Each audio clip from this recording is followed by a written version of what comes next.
Magnus Carlsen is the best in the world. He's a 21-year-old Norwegian, reigns supreme in a sport played by 500 million people.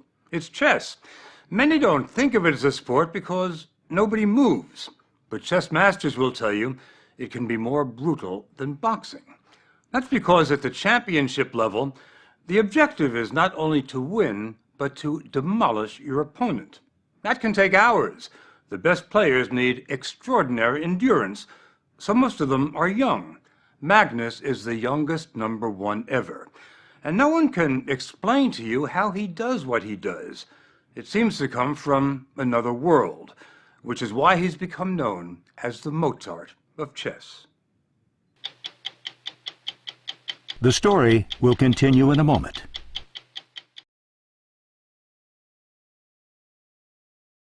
Bord 10, G3. Just look at what he's doing. Bord 10, løper D2.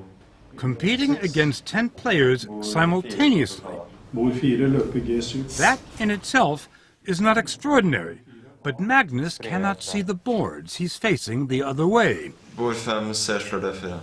So he has to keep track of the positions of 320 pieces blind. Bord 5, tårn B1. And the number of possible moves, infinite. Magnus comes out on top. It's the most amazing thing I've ever seen. Do you have any idea how extraordinary this looks to? No, it's one of the amazing things in chess that you don't really need a board. You can just keep it. But it transcends chess. I mean, I just can't fathom what you've just done. It's just, it seems like it's supernatural. Last December, we caught up with him at the London Chess Classic. He arrives with his constant companion, his father. Magnus will play against 8 other top-ranked players, but he is the star, as celebrated in this world as Eli Manning is in his. The world #1 player from Norway, Magnus Carlsen. Today Magnus is playing America's #1, Hikaru Nakamura. The match will last 4 hours and there will be no breaks. Magnus will go on a stroll now and then, but his mind won't be going anywhere. He says he's concentrating not only on this game, but on other games played by other masters at other times, which he might want to draw on now. 10,000 of them. We gave him a test. It was played right here in London, and Simpsons on the Strand, in 1859. I don't know the month or day. You got it wrong. Not 59? 51. Wow. You see, your memory isn't superb in everything. It's not what it used to be. Chess players are pretty poker-faced, but occasionally Magnus will flash the smile of someone who knows it's all over but the handshake, while Nakamura dives deeper into doom.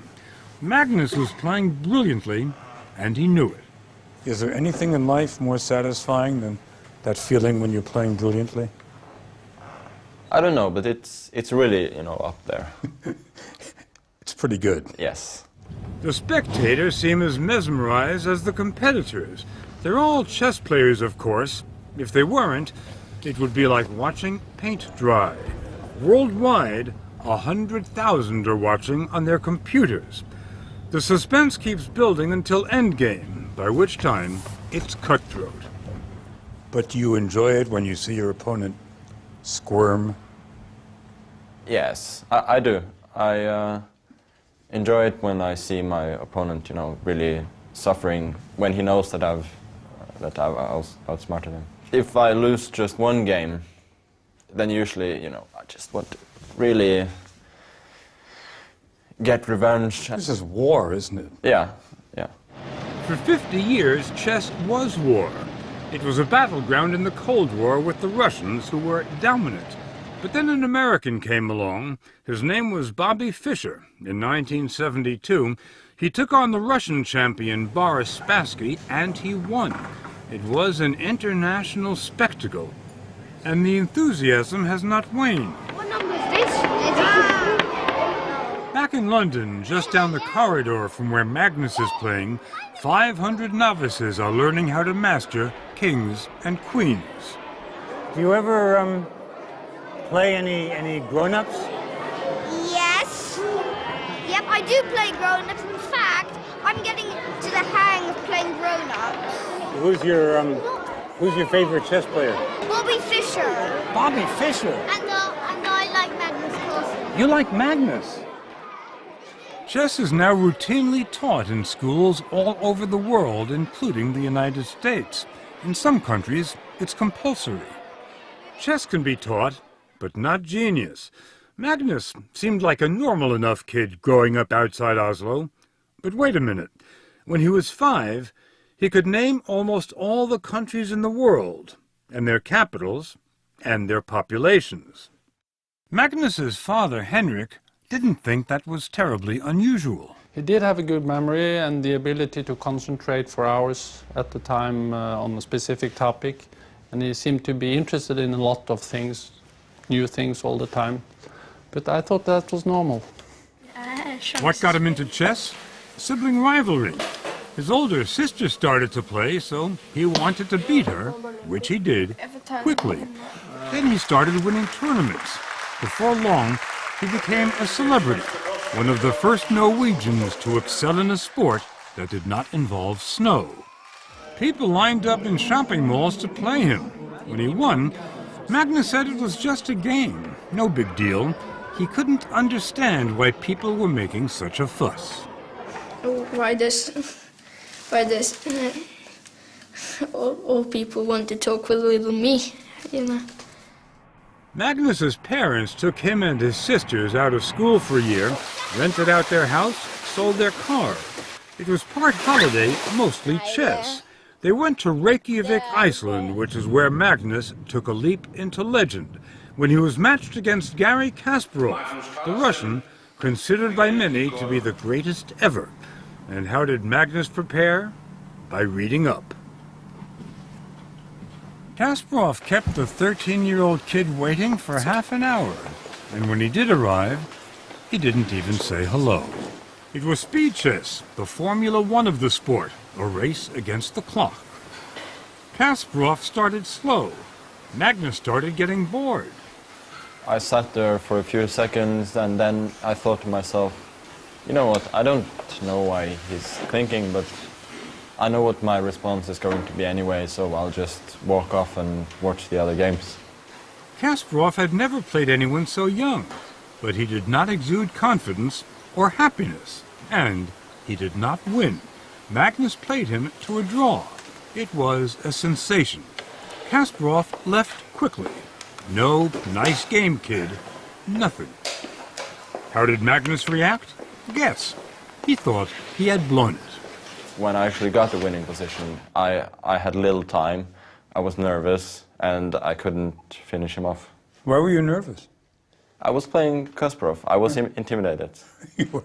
You were intimidated by playing the world champion when you were already 13 years old? Yeah, go figure. It warranted a celebration, of course, and Magnus got to choose. Yes, I went with my family and had some ice cream at McDonald's. By the time he was 19, the boy with the ice cream had become #1 in the world. He has a very deep understanding of chess. Frederick Friedel's company, ChessBase, publishes the world's most popular chess program.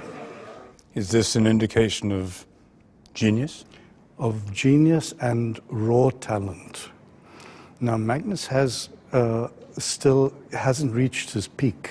He hasn't really worked yet. I've heard him described as lazy, which I find quite extraordinary. I think that's an impolite term, but it's probably appropriate. Except when he's not.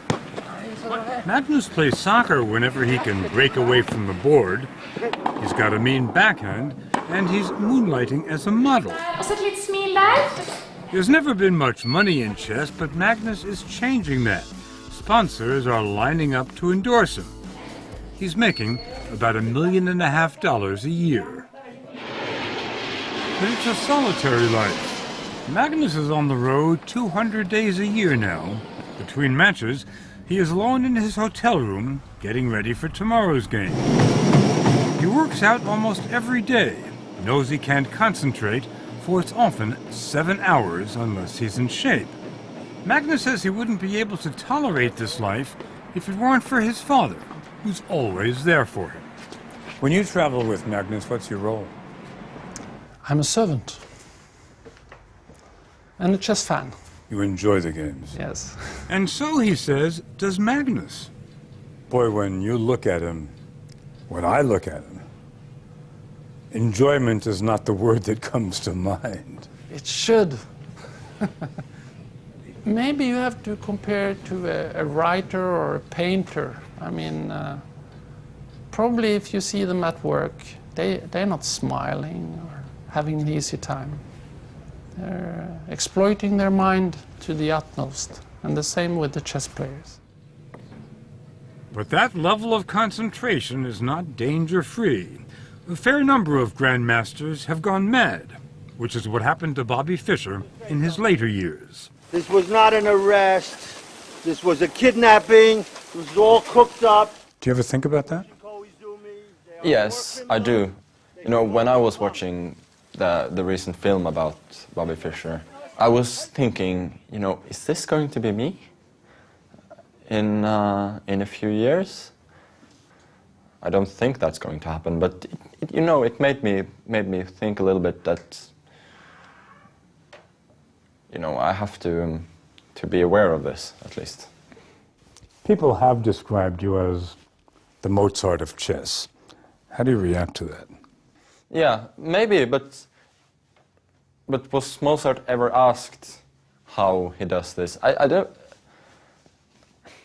I would be very impressed if he had a good answer to that, because I think what he would say is that it just comes natural to me. Natural to me. It's what I do. Which is what you say. Yeah. It's what he does for fun, too, at the Oslo Chess Club where he started. He's playing a Norwegian grandmaster here. It's called bullet chess, and Magnus has a handicap. His opponent is given 3 minutes to make his moves. Magnus has 1.